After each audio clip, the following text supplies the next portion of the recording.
Indian first மாதிரி இல்லை. அதில் இன்னொன்று பெரிய மைனஸ் பண்ணால் கமல்ஹாசனுக்கு அதிக ரோல் இல்லாத மாதிரி கொண்டு வர்றாங்க.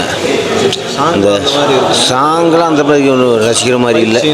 ஃபைட் சீன் வந்து இந்த வயசில் பண்ணிருக்காருன்னும் போது பெரிய விஷயம் இது சப்போஸ் இன்னி உள்ள நடிகர்கள்லாம் இன்றைக்கி விஜய் அஜித்லாம் இருக்காங்கன்னா கூட அவங்க கூட நிறையா டூப் இருக்காங்க. இதில் இந்த வயசில் இந்த கெட்ட போட்டு அந்த மேக்கப்பு கலையாமல் இருக்கிற அளவுக்கு நல்லா பண்ணியிருக்காரு.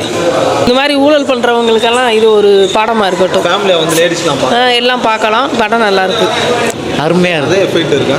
நல்லா இருக்குங்க, சூப்பராக இருக்கும். சுமாராக ஃபஸ்ட் இந்தியன் 1 வந்துருந்துச்சு, அந்த எஃபெக்ட் இருக்கு. அந்த எஃபெக்ட் இல்லை, கண்டிப்பாக இல்லை. இது வந்து சும்மா சாதாரண கொஞ்சம் போர் அடிக்குது, அவ்வளோதான் படம். இந்தியன் 1ல் இருந்து அந்த எஃபெக்ட் இருந்துச்சா? இருக்குது, இருக்குது. அதை விடவே நல்லா இருக்குது. நல்லா இப்போ இருக்கவங்களுக்கு ரொம்ப பிடிச்சிருக்கு படம். நல்லா இருக்குது, சூப்பராக இருக்கு படம். ஃபேமிலியோடு நல்லா பார்க்கலாம். லேடிஸ் எல்லாம் சின்ன பிள்ளைங்க. இந்த மாதிரி comedy fight scenes, sequence, comedy, music எல்லாமே சூப்பராக இருக்குது. எல்லாம் A1 கிளாஸாக நல்லா இருக்குது. எல்லா ஃபேமிலியோடு வந்து பார்க்கலாம். இருந்துச்சு பழைய சீனு இதெல்லாம் ஃபைட் சீன்லாம் சூப்பராக இருந்துச்சு. பாட்டு பாட்டு பரவாயில்ல. இந்தியன் 1க்கும் இதுக்கு என்ன டிஃப்ரெண்ட்? இந்தியன் 1 கூட இந்தியன் 2 தான் நல்லா அருமையாக. அது கூட இதில் நிறைய வித்தியாசங்கள் இருக்குது. நிறைய பேர் வந்து படம் நல்லா இல்லை அப்படின்னு சொல்லிட்டு இல்லை, படம் நல்லா இருக்குது, அருமையாக இருக்குது. பார்ட் 3க்காக வெயிட்டிங்.